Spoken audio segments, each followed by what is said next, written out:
E a nossa palavra hoje está no texto de Gênesis.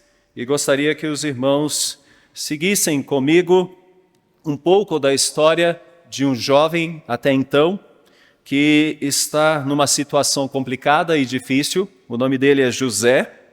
E, em especial, um trecho em um momento da vida dele que me chama a atenção para o dia de hoje, para a vida desta igreja e que deve falar aos nossos corações pela ação do Espírito Santo em nós. O texto está no capítulo 40 e nós, para entender a passagem, vamos ler o capítulo 40. Não me proponho a expor todos os versículos para entender, nós vamos lê-lo todo, mas ficaremos em especial pensando no verso 8 deste capítulo. Diz assim a palavra do Senhor: passadas estas coisas, aconteceu que o mordomo, rei do Egito, e o padeiro ofenderam o seu senhor, o rei do Egito. Indignou-se Faraó contra os seus dois oficiais, o copeiro-chefe e o padeiro-chefe, e mandou detê-los na casa do comandante da guarda, no cárcere, onde José estava preso. O comandante da guarda pô-los a cargo de José para que o servisse, e por algum tempo estiveram na prisão. E ambos sonharam, cada um o seu sonho, na mesma noite, cada sonho com a sua própria significação. O copeiro e o padeiro do rei do Egito, que se achava encarcerados, vindo José pela manhã, viu-os e eis que estavam turbados. Então perguntou aos oficiais de Faraó, que com ele estavam no cárcere da casa de seu senhor: por que tendes hoje triste o semblante? Eles responderam: tivemos um sonho, e não há quem o possa interpretar. Disse-lhes José: porventura não pertence a Deus as interpretações? Contai-me o sonho.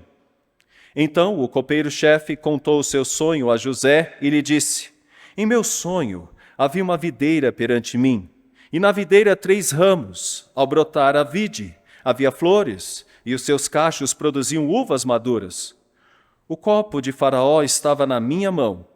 Tomei as uvas e as espremi no copo de Faraó, e o dei na própria mão de Faraó.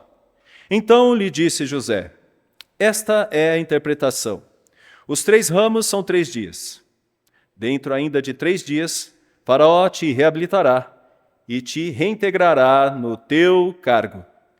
E tu lhe darás o copo na própria mão dele, segundo o costume antigo, quando lhe eras copeiro. Porém, lembra-te de mim, quando tudo te correr bem, e rogo-te que sejas bondoso para comigo, e faças menção de mim a Faraó, e me faças sair desta casa. Porque, de fato, fui roubado da terra dos hebreus, e aqui nada fiz para que me pusessem nesta masmorra. Vendo o padeiro-chefe que a interpretação era boa, disse a José: eu também sonhei, e eis que 3 cestos de pão alvo me estavam sobre a cabeça, e no cesto mais alto havia de todos os manjares de Faraó, a arte de padeiro, e as aves os comiam do cesto na minha cabeça. Então lhe disse José: a interpretação é esta: os 3 cestos são 3 dias. Dentro ainda de 3 dias, Faraó te tirará fora a cabeça e te pendurará no madeiro, e as aves te comerão as carnes. No 3º dia, que era aniversário de nascimento de Faraó, deu este um banquete a todos os seus servos, e no meio destes reabilitou o copeiro-chefe e condenou o padeiro-chefe. Ao copeiro-chefe reintegrou no seu cargo, no qual dava o copo na mão de Faraó. Mas ao padeiro-chefe enforcou como José havia interpretado. O copeiro-chefe, todavia, não se lembrou de José, porém dele se esqueceu. Eu gostaria de falar sobre a importância dos ofícios. A importância dos ofícios. Eu queria que nós pensássemos um pouco sobre a importância de ofícios. E nós que temos a doutrina reformada, damos muito valor a isso, pois entendemos que na pessoa do Senhor Jesus Cristo, temos os seus ofícios, que são mostrados inicialmente no Antigo Testamento: rei, sacerdote e profeta. Diante desses ofícios, nós ficamos alegres, pois temos o profeta, que revela todo o plano e toda a vontade de Deus. Temos o sacerdote, que nos representa e nos coloca diante da pessoa de nosso Deus. E tem o rei, que de forma sábia dirige o seu reinado. Pegando Agostinho, nas duas cidades, nós podemos lembrar da cidade dos homens e da cidade de Deus.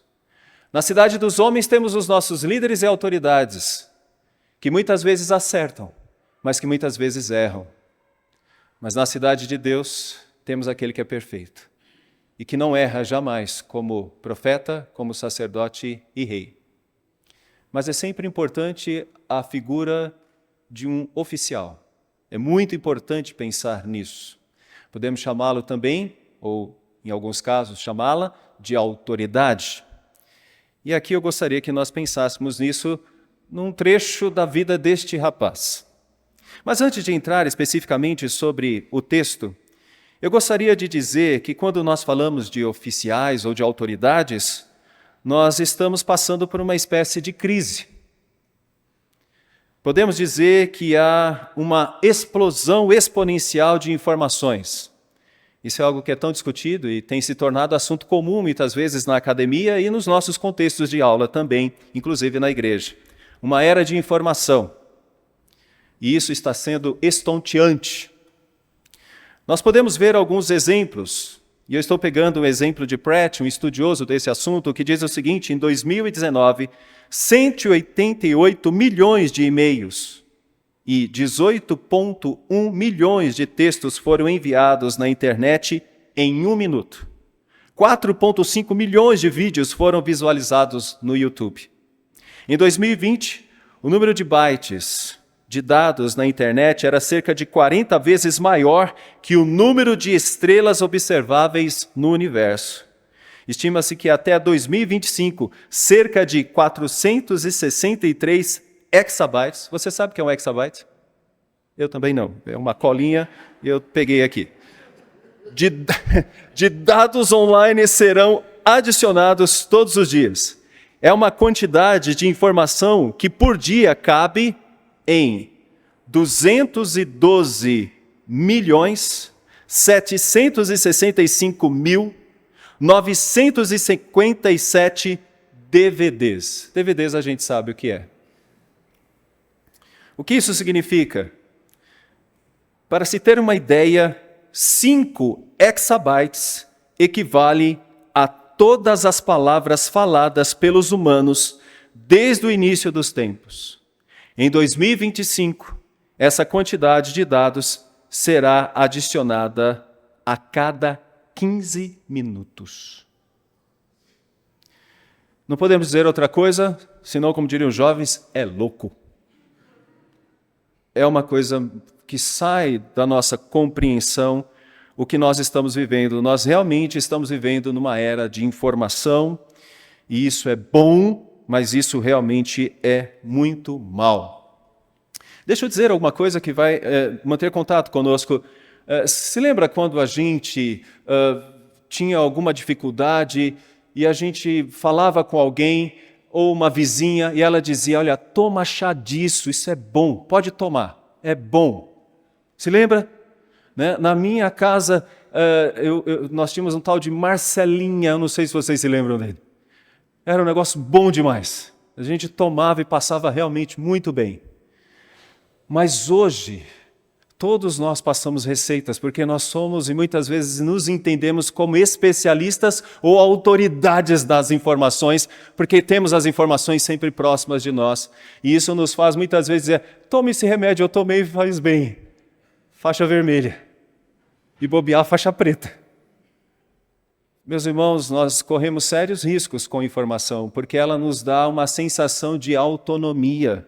E a sensação de autonomia é muito complicada, porque faz cada um de nós viver como se fôssemos autoridade, ou seja, confiar nas nossas experiências e confiar nas nossas informações. Então, meus irmãos, isso é muito complicado, é muito difícil. Porque hoje todo mundo é pastor ou pastora.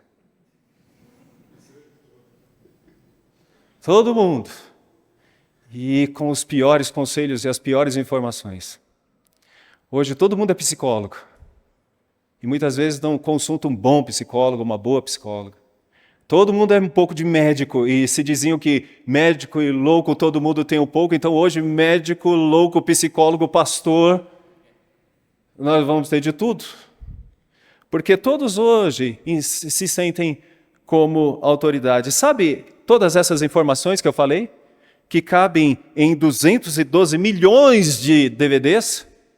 Estão hoje facilmente no celular. No celular. Então está muito mais rápido e todos nós nos sentimos muito mais autoridade porque temos celulares. Isso é muito complicado, porque quando isso ocorre, nós podemos perder o controle, podemos realmente perder totalmente o controle. A internet, então, tornou disponível para nós a ideia de autoridade e uma ideia de autonomia. Mas especificamente essa ideia de autoridade e de autonomia, ela começou um pouco antes. Ela começou no Iluminismo. O Iluminismo, que foi uma época chamada de Época das Luzes, fez com que as pessoas tivessem uma ideia de que ao estudar e ao se tornar alguma espécie de autoridade, você poderia exercer funções especializadas. Mas tudo isso basicamente começou com dois homens, podemos chamar de dois homens que se tornaram pais da modernidade, René Descartes e Locke. Todos eles, pensando de uma maneira mais autônoma, disseram que é melhor que a gente, antes de tudo, olhe para dentro de si e procure encontrar as respostas ou nas nossas dúvidas ou naquilo que imaginamos como certo ou verdadeiro. Então, nós estamos passando por um processo que vem de séculos, que busca uma autonomia, e essa autonomia tem se tornado desafiante para os nossos dias. Por exemplo, falamos de direitos iguais. Realmente é assim. A Constituição nos dá aí condições para isso e lutamos a favor disso pelos contextos da nossa Constituição. Mas é interessante que, por causa de muita informação, podemos estar falando também de talentos iguais. E biblicamente sabemos que não é assim. Deus concede a cada um dons. E esses dons são utilizados para abençoar todos, mas muitos com as suas especializações e com a sua humildade, entendendo que isso vem do Senhor, realmente pode ser bênção. O pior é quando nós abandonamos os especialistas, abandonamos aqueles que pensam e procuramos ter uma vida autônoma, tão somente de autonomia. Então, podemos dizer que vivemos realmente numa crise, e esta crise precisa ser combatida. Eu vou mostrar também alguns exemplos práticos para a gente tentar entender um pouco melhor isso. Em todos os lugares nós temos que ter algumas pessoas responsáveis e autoridades. Em todos os lugares nós precisamos disso. Servem para nos ajudar, e Deus concedeu talentos e dons para cada um para que eles possam nos ajudar. Por exemplo, muitas vezes o porteiro é uma pessoa até que chata. Desculpa se tem alguém que exerce essa função. Mas o porteiro precisa ser chato muitas vezes. Porque imagina se todo mundo quisesse fazer o que deu na telha, na cabeça, num contexto onde mora tantas famílias. Então é necessário que tenha realmente um porteiro e ele vai nos ajudar, vai eliminar muitos problemas. Eles nos ajudam muitas vezes a nos proteger, policiais, autoridades, homens que exercem suas funções. É claro que as autoridades podem abusar da sua autoridade e podemos ter erros e falhas, mas isso é contexto pecaminoso e é típico do pecado sobre nós. Mas eu queria pegar alguns exemplos que o Pratt diz e o que eu concordo plenamente com ele. Quando ele diz assim, um autor fica melhor com o editor. É verdade. Você pode ser um bom escritor, mas como é bom ter um bom editor para te ajudar. As crianças são fantásticas, mas crianças são fantásticas quando têm pais fantásticos. Pais que ajudam, pais que apoiam, ou capelães que apoiam, num contexto como o Alexandre vive. Vamos pegar uma coisa? Eu passei por isso. Quando você chega num restaurante e tem um menu grande e você está com a sua família e você olha ali e todo mundo começa a pedir uma coisa, como é bom ter alguém com autoridade, um garçom, por exemplo, que possa dizer, olha, você está pedindo muito, só isso aqui já dá, você vai gastar mais. É interessante ter alguém assim. Eu me lembro de ter passado uma vez por isso. E um garçom com certa idade, que por certo já tinha uma boa experiência naquele lugar onde ele estava trabalhando, porque senão o preço poderia ser muito caro. Então nós precisamos de pessoas assim, nós precisamos de autoridades que possam nos ajudar. Voltando ao texto, aqui temos um. É um menino. Ele não está com uma vida fácil, a vida dele é difícil. Ele saiu da sua casa a contragosto. Ele não pensou assim, vou para o Canadá e vou estudar bastante, e vou me formar, e vou ser uma pessoa feliz lá no Canadá. Vou para a América, vou para a Europa. Não, ele queria ficar ali, perto dos seus pais, especificamente perto do seu pai, sua mãe já havia morrido. E ele se vê roubado e tem que ir para o Egito. Ele não pensou assim, eu vou para o Egito. Amanhã, acordarei pela manhã, pegarei um voo para o Egito. Não, ele foi para o Egito amarrado, preso. E ele vai passar algum tempo no Egito na condição de escravo. Pela providência de Deus, ele vai parar na casa de Potifar e ele vai viver ali durante um tempo e a boa mão de Deus vai ser sobre ele e ele vai se tornar uma autoridade na casa de Potifar. Ele passa a cuidar de tudo. E ele chega a dizer, eu sou como o dono de todas as coisas aqui. Porque quando Potifar olhou para ele e falou, tudo que esse rapaz faz, tudo que ele coloca a mão, dá certo, funciona, vai bem. É um escravo, mas pela capacidade dele, ele vai se tornar uma autoridade na minha casa. E ele se torna. Ele se torna alguém que abençoa a vida de Potifar. Mas o Potifar tem a Potifera.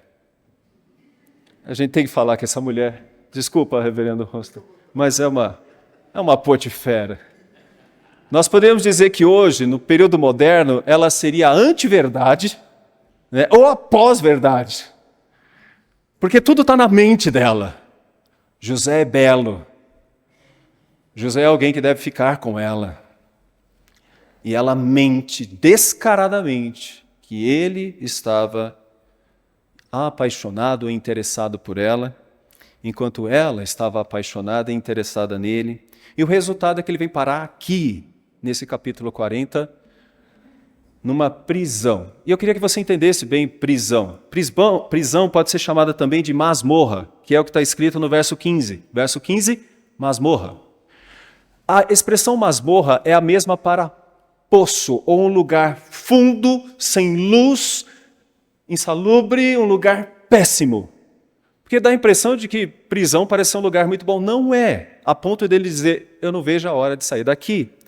Ou seja, José foi parar numa cisterna com os seus irmãos, e agora José para de novo num poço por causa desta mulher. Então ele sempre enfrenta dificuldades com pessoas que vivem da pior maneira possível, com inverdades, e ele vai parar neste lugar. E aqui neste lugar, ele também vai bem.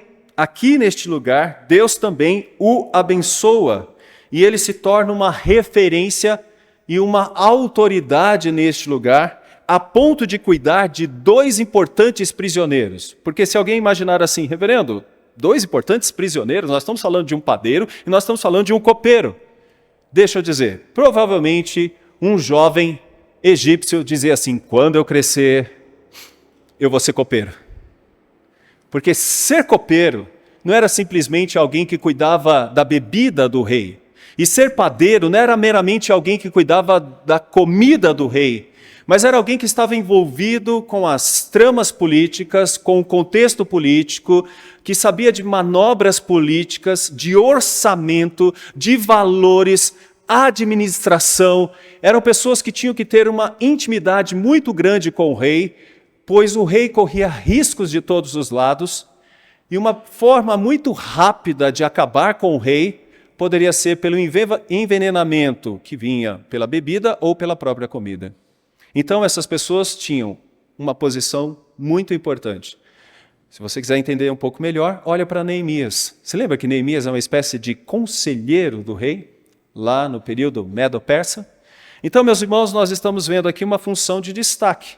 E estes homens foram parar na cadeia por algo que eles fizeram contra Faraó. Ou alguma coisa que ainda não estava correta e que precisava ser entendida. 2 homens, o copeiro e o padeiro-chefe. E eles têm diante de si um escravo. E é nesse momento que eles olham para o escravo, ou o escravo olha para estes homens e os vê com um semblante conturbado, atingidos por algo que causa algum espanto. Verso 6. Vindo José pela manhã, viu-os, e eis que estavam turbados. Sabe aquele momento que você fala assim, não estou bem, eu acho que alguma coisa vai acontecer, não sei o que é, mas esse sonho está me perturbando. E é importante que a gente diga aqui uma coisa fundamental. O sonho que está sendo passado aqui, registrado, meus irmãos, está sendo dirigido pelo próprio Deus. Deus está guiando tudo isso. Como vai guiar o sonho do próprio Faraó? E isso tem a ver com algo importante que Moisés quer passar para todos nós. Moisés quer nos mostrar, esse texto é o texto de Moisés, ele quer nos mostrar que Deus tem um plano especial para o seu povo, mesmo quando esse povo está em meio a outro povo. Ou seja, o que acontece com este outro povo tem algo muito importante a ver com o povo de Deus. De novo, 2 povos, 2 reinos, 2 cidades.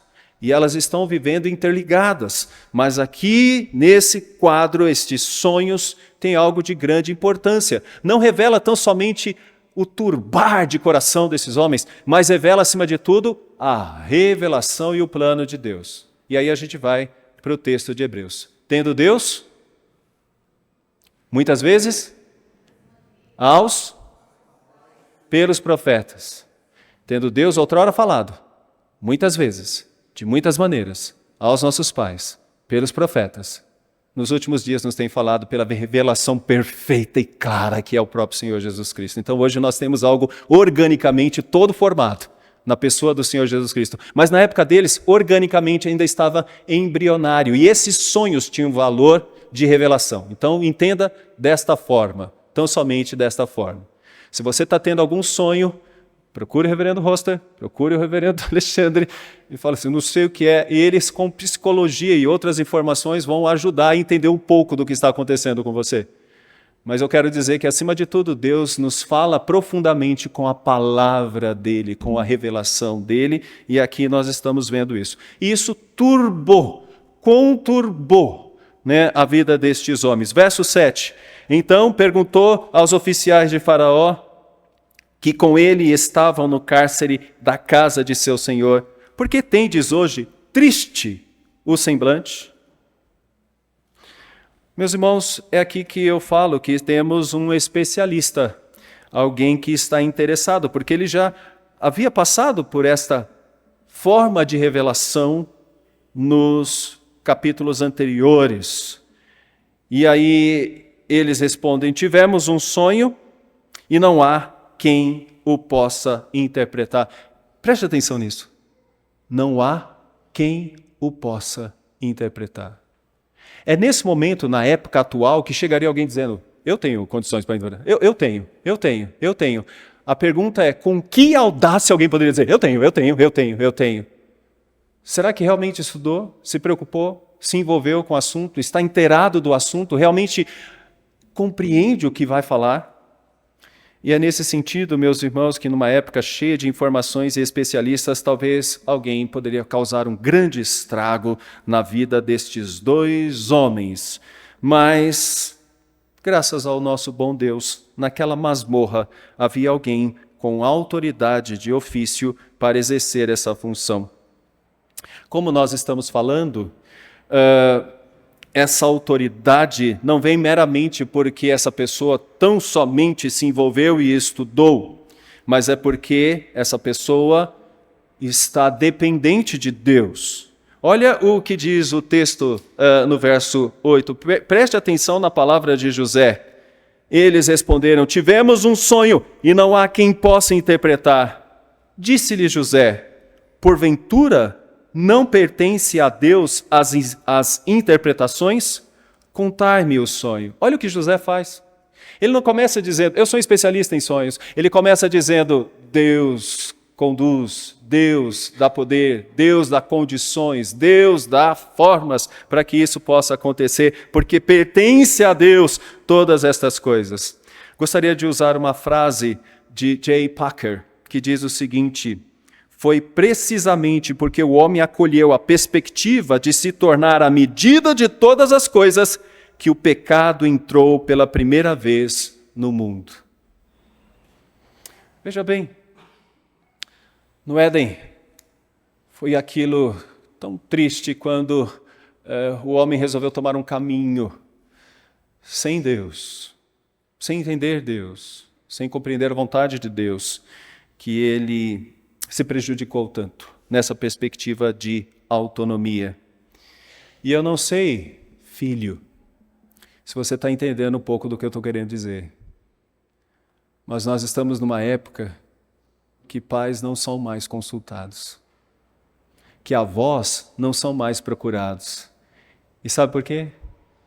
Ele não é da minha época. Ele não vai entender as coisas que eu estou passando, que eu estou vivendo. Sabe por quê? Porque ele está um pouquinho atrasado no mundo, nas coisas dele. E isso é tão prejudicial para os nossos dias. Muito complicado para os nossos dias. Meus irmãos, esses dois homens talvez olharam para aquele jovem e falaram: o que um escravo pode nos oferecer? Ele se apresenta como uma autoridade, mas não uma autoridade autossuficiente, mas uma autoridade que entende e que compreende que Deus abençoa e o capacita. Meus irmãos, é isso que nós encontramos. A fala é: não há quem possa interpretar. Por que não há quem possa interpretar? Porque eles tinham os seus videntes, aquelas pessoas que sabiam, que entendiam e que procuravam compreender como as coisas são. E ali naquela prisão eles não têm ninguém, não teria ninguém. Eles precisavam de alguém que estivesse na cúpula e que fosse um intérprete, que pudesse compreender o que eles estavam sonhando. Mas ali naquela prisão não haveria ninguém. Meus irmãos, olha o que o próprio José fala a Faraó no capítulo 41, verso 16. Olha o que ele diz. Respondeu-lhe José: não está isso em mim, mas Deus dará resposta favorável a Faraó. Todo esse contexto de dúvidas, de coração conturbado, de tristeza, tudo isso está sendo trabalhado pelo próprio Deus para mostrar a sua glória. E eis alguém aqui que está ciente da importância, do valor do ofício, quando ele percebe, quando ele diz, é de Deus todas essas coisas. Então nós podemos dizer, como primeira lição, que este ofício de profeta de José tem autoridade. Ele pode se colocar como aquele que diz: me conte o sonho, pode falar para mim, traga para mim essa informação, traga para mim o que vocês têm e que conturba o coração de vocês, porque eu confio no meu Deus, que me deu a condição de exercer esse ofício, que nesse caso é o ofício de profeta. É importante que se diga que no Antigo Testamento há uma fórmula. Jeremias 28, 9 diz assim: quando se cumprir a palavra do profeta, então se saberá o profeta que o Senhor verdadeiramente o enviou. E é interessante que quando o padeiro morre e depois o copeiro é restituído à sua função, ele se esquece de José. Se esquece dele. Meus irmãos, aqui a gente tem uma primeira lição importante para nós. O quanto é importante autoridades. Pessoas que são levantadas por Deus para exercerem funções, para exercer o seu papel de autoridade na terra e especificamente próximo a cada um de nós. Então esse é um elemento que não pode faltar no nosso caminho e a gente precisa deles, a gente precisa exercê-lo. E eu não posso deixar de aplicar isso em alguns ambientes. E eu gostaria de colocar como primeiro lugar nesta manhã as nossas casas. Como é bom ter uma pessoa com os cabelos alvinhos, branquinhos, onde a gente possa respeitá-los, procurá-los e entender, você é autoridade na minha vida. Você é uma pessoa importante, eu preciso ouvir o que você tem para me dizer.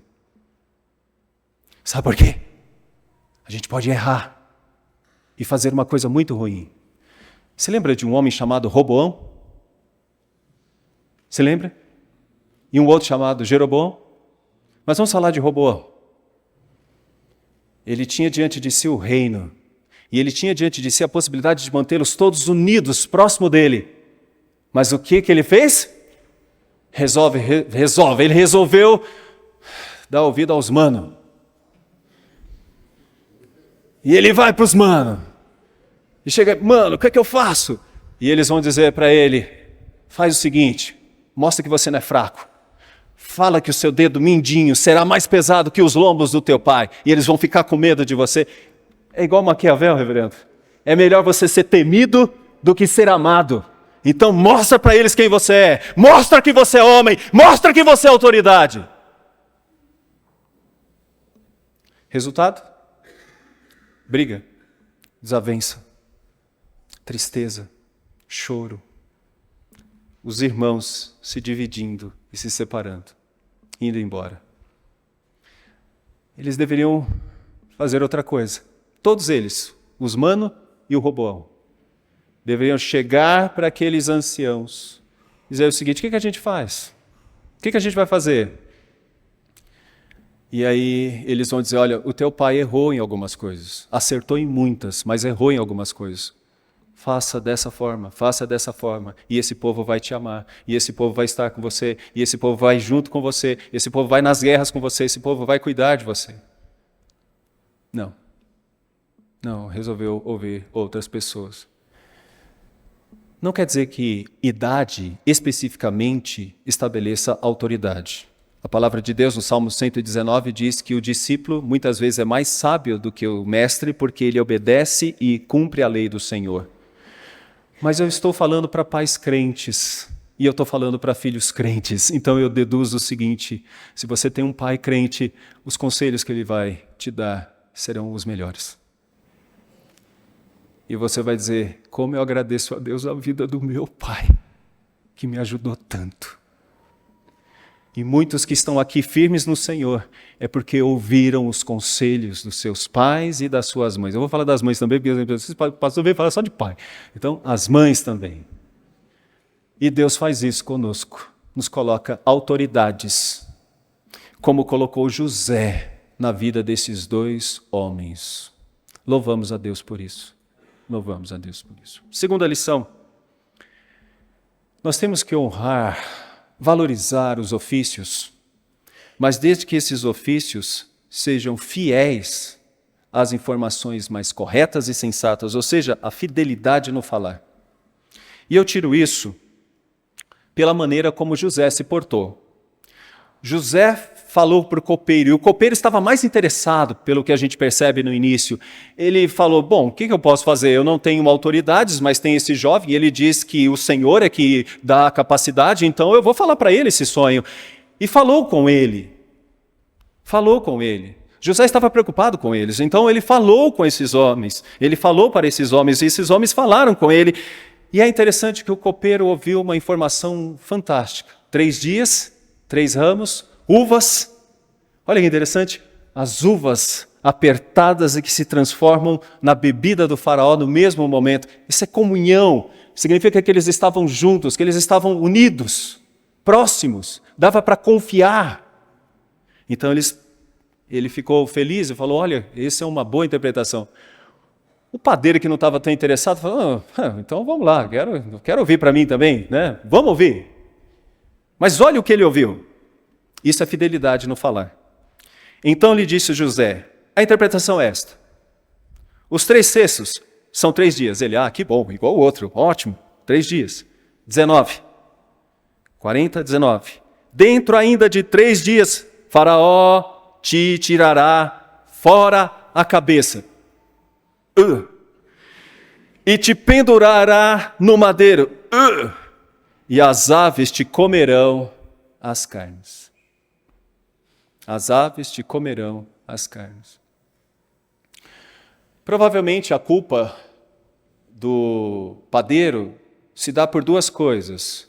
Os cestos que tem na sua cabeça e as aves comem, poderia ser entendido como alguém que estava fazendo algo contra o rei, queria a sua morte, e ele não se importou. Você lembra quando Abraão estava com o seu sacrifício num pacto com Deus e as aves vinham comer, e ele perdeu o sono porque ele ficava enxotando as aves, para que as aves não comessem? É algo parecido. Ele deveria fazer algo parecido para o bem-estar de Faraó. Então, da mesma forma como as aves comeram os pães, agora as aves comerão a sua carne. É como se dissesse, você não agiu como deveria agir, como homem de confiança, com a autoridade que você tinha, de cuidar do rei na sua alimentação. Então, por isso, você passará por todas essas coisas. Mas eu queria chamar a atenção para a gente desse ponto, desse único ponto. Imagina como que foi falar isso para esse homem. Dar boas notícias é tão fácil, né? Dar boas notícias, a gente gosta muito de dar boas notícias. E pastor muitas vezes recebe só más notícias, né? Quando tem a boa notícia, alguém até esquece, né? Mas dar boas notícias é algo muito bom. Agora, falar e dar más notícias não é algo tão bom. Então o que as pessoas falam ou não falam? Preferem pular, preferem não dizer. Mas aqui a gente vê a fidelidade. E esse é um ponto da autoridade. Você tem que falar aquilo que tem de falar. A gente tem que dizer aquilo que tem que ser dito. Mas hoje, numa época em que as pessoas não gostam mais do confronto e somente do encontro, inclusive igrejas não estão dizendo aquilo que tem que dizer. Isso é pecado. E a gente tem que falar, é pecado. Com amor, com carinho, com toda a preocupação em conquistar e trazer para a gente recuperados. Mas todos nós temos que dizer, é pecado. E nós temos uma geração hoje, muitas vezes, de pais e de mães que não dizem para os filhos o que tem que dizer. Filho, está errado.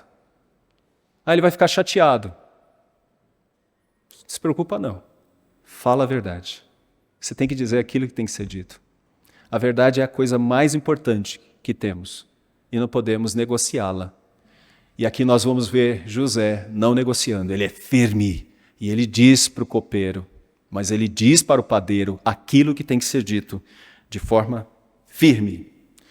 Eu não sei se vocês sabem, mas a história do povo de Israel é que de vez em quando eles tiveram profetas, de vez em quando não, de vez em sempre, eles tinham profetas que não diziam aquilo que era necessário dizer. Olha o texto de Isaías, capítulo 30, verso 10. Eles dizem aos videntes, não tenhais visões, e aos profetas, não profetizeis para nós o que é reto. Diz-nos coisas aprazíveis, profetizai-nos ilusões. Gente, é isso que nós estamos vendo na nossa época. Pessoas que estão gostando de viver na ilusão. É um tráfico de ilusão constante, onde as pessoas não estão entendendo que isso não é verdade. É uma mentira. E alguém precisa dizer, com a autoridade do Senhor, que é mentira. E a verdade tem que ser dita. E a verdade cura. E a verdade abençoa. Meus irmãos, aquele padeiro teve alguém diante dele com autoridade, mas com fidelidade no falar. Diria a você que tem amigos e amigas, diria a você que tem filhos e filhas, netos e netas, diria a você que está evangelizando alguém. Não tenha medo em falar a verdade. Não tenha medo em dizer, é pecado. Não tenha medo em dizer, isso vai para o inferno. Vocês perceberam que não pode mais falar inferno? Não pode mais falar pecado? Não pode mais dizer essas coisas? Porque isso dá processo, isso é ruim. Não... Mas é a Bíblia, é a palavra de Deus, é a revelação que nos foi dada. E a revelação diz, é assim. Se não obedecer, é assim. Se não andar nos caminhos do Senhor, é assim. E é uma dura realidade. Que bom que a gente pode contar. Céu, lindo céu, eu vou... Que bom que nós podemos ainda falar isso para as pessoas. Olha, se arrependa porque tem um outro lugar. Se arrependa porque tem uma outra coisa. Seja fiel, porque cada um de nós aqui, de uma certa forma, exercemos autoridade. Como servos do Senhor, sendo profetas do Senhor e falando do Senhor. A última coisa que eu queria trazer para a gente, estou preocupado com o tempo ainda, é a questão do quanto isso é abençoador. A autoridade é abençoadora, o ofício nos abençoa. Nós olhamos para José nesse texto e nós observamos alguém preocupado, atento. Olha o que diz, voltando aí ao verso 6, vindo José pela manhã, viu-os. Eu acho muito interessante essa expressão, a gente muitas vezes não para ver alguns textos, né? Mas essa expressão, viu-os. Sabe o que significa isso? É muito mais do que simplesmente dizer, percebi, mas é um sentimento de preocupação, e eis que estavam turbados. Sabe aquela velha questão nossa, do tipo, e aí, bom dia, como é que você está? Tudo bem? E se a pessoa disser assim, não estou bem. Lá dentro de nós a gente fala, por que eu fui falar tudo bem? Ai, vou ter que ouvir. Ai, e nós estamos correndo tanto, tem tanta coisa para fazer, tanta coisa, né? As horas passam voando. José é alguém que para e vai olhar, e vai ouvir, e vai cuidar. Isso é discipulado, meus irmãos. É isso que faz uma igreja ser igreja. Quando você vê pessoas olhando para os outros e dizendo, eu posso fazer muito mais do que simplesmente dizer, tudo bem, mas eu quero saber como você está, como que está seu coração. Sabe, muitas vezes na igreja não é assim? A gente conta as pessoas que pela manhã parece que chupou 2 limões, né?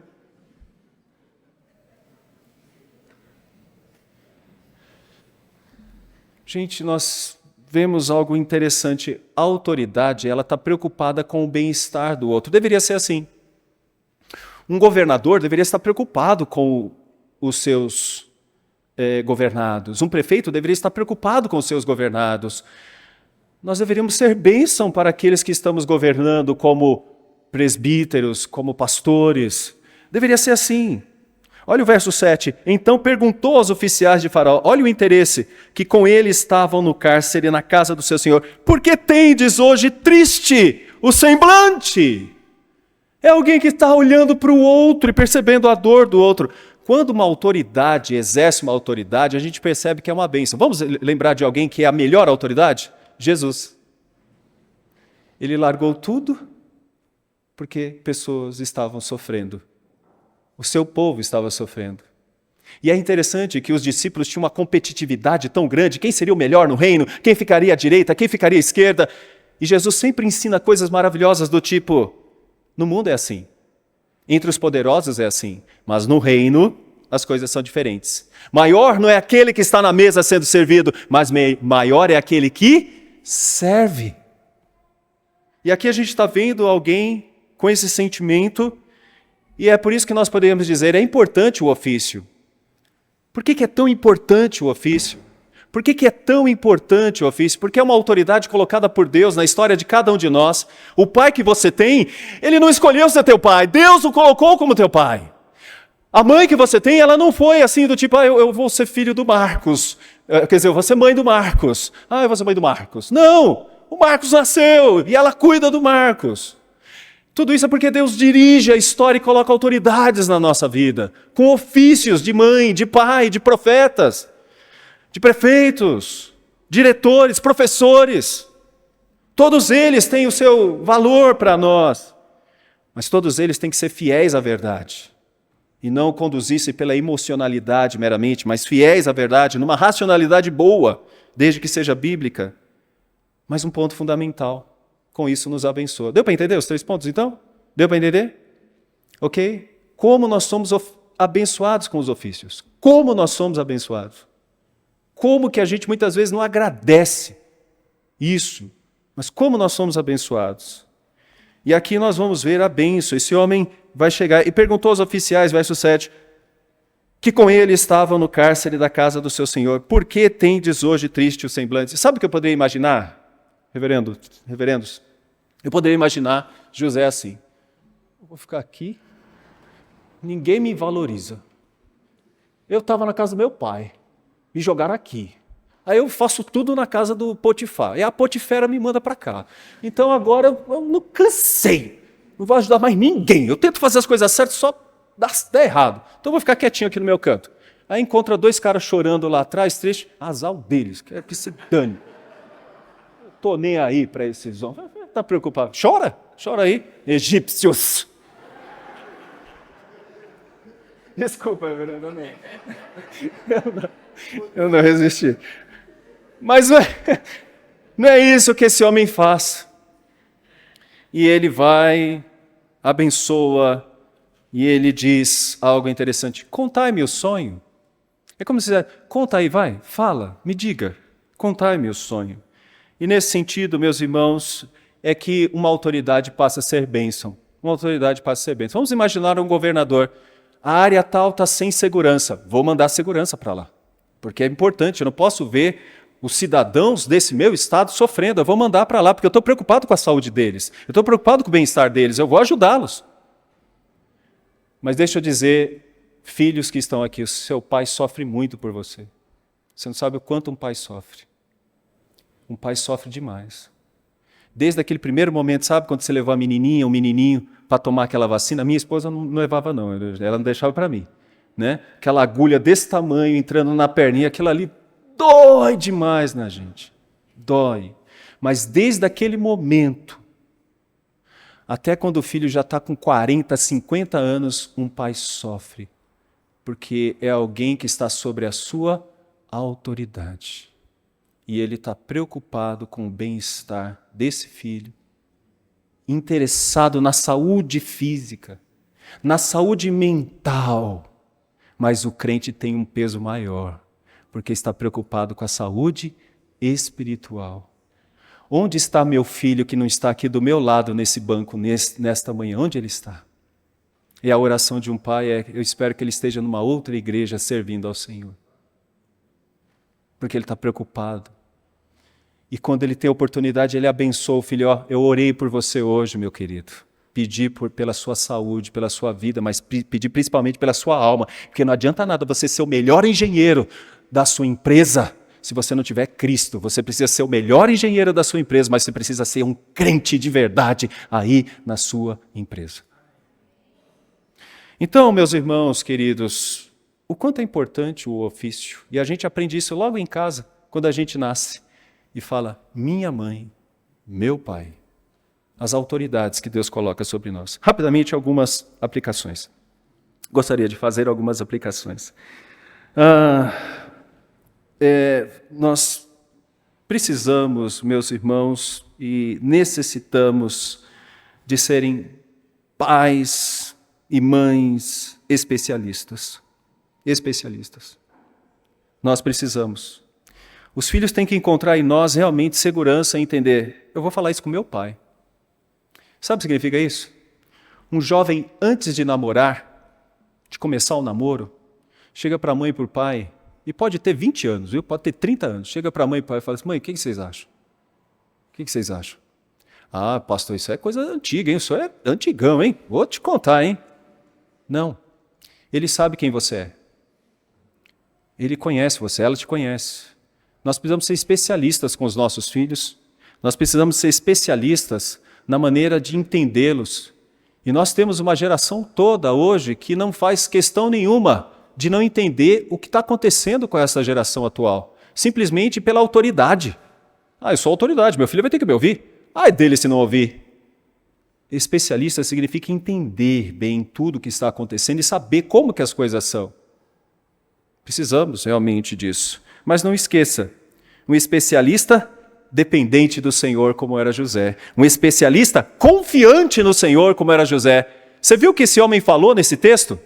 Ele disse para o copeiro, você vai ser restituído, e quando você estiver lá, pode lembrar de mim porque eu quero sair daqui. É como se ele dissesse, vai dar certo, tudo que eu estou falando é verdade. Meus irmãos, ele é confiante no Senhor. Então, pais, sejam de fato especialistas. Deixa eu dizer uma outra coisa importante. Tome a iniciativa. Tome a iniciativa. Muitas vezes nós ficamos esperando que as pessoas nos procurem, que os filhos nos procurem. Né? Porque eu não vou dar eu estou aqui na minha... Eu sou autoridade, ele que tem que vir. Não. Vá atrás. Tome a iniciativa. Faça como José. José é proativo. Eu acho muito interessante estudar José, porque José é uma pessoa proativa em tudo que ele faz. Ele se envolve, ele vai, ele realiza, ele está lá, ele vai com os irmãos, ele é proativo. Então isso é muito importante, tomar iniciativa. Muitas vezes nós queremos que as pessoas adivinhem coisas. Converse primeiro, fale, diga. É importante que a gente tome iniciativa como autoridades, preocupados com aqueles que estão ao nosso redor. Outra coisa, filhos, sejam dependentes. Seja dependente. E você pode dizer assim, mas meu pai já errou tanto, reverendo. Sim, como pecadores, mas a posição dele é de autoridade. 5º mandamento, honra teu pai e tua mãe. Nós erramos, somos falhos, mas não podemos esquecer nunca das autoridades que estão sobre nós. Nunca.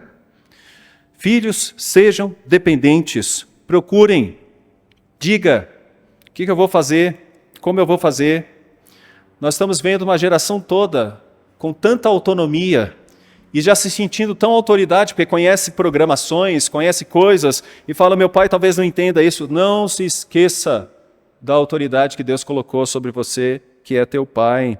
Então, seja dependente, procure, converse, esteja com eles.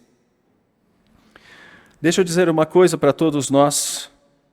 A autoridade maior está na palavra de Deus. Então, sobre nós tem um peso maior. Porque significa que podemos exercer todas as nossas funções. Podemos ter aqui excelentes psicólogos, mas que esses psicólogos não abram mão da palavra. Nós podemos ter aqui excelentes profissionais na área da saúde, mas acima de tudo que você mostre para todos os seus pacientes que maior é Deus, e não meramente a ciência. Nunca se esqueça disso, porque todo o aspecto bíblico está centrado na revelação. E aqui é um processo revelacional. Então coloque a palavra como centro. E a última palavra minha nesta manhã, para uma igreja, vocês perceberam isso? Vocês representam uma das igrejas mais importantes do Brasil, com a maior idade de 123 anos. Que esta igreja continue sendo fiel e que não se preocupe em dizer aquilo que tem que ser dito. Como José foi firme em dizer o que foi dito. Não se preocupe. Deus vai nos sustentar. Algumas pessoas, vamos ser processados, nós vamos passar por isso, nós vamos passar por isso. Não se preocupem. É o Deus eterno que cuida de nós e que pode até nos mandar para uma prisão, mas até numa prisão será céu, porque a presença de Deus está lá. José estava só. Não, ele não estava só. Deus era com ele. E há um trecho muito bonito, um comentarista que fala, até numa prisão podemos viver um palácio quando Deus está do nosso lado. Mas um palácio pode se transformar numa prisão quando Deus não está conosco. Que você se sinta bem aqui, porque é uma igreja fiel, com pastores fiéis, que pregam aquilo que vocês realmente precisam ouvir, os genuínos conselhos do Senhor. Que Deus nos guarde e nos abençoe. Parabéns, igreja, por 123 anos.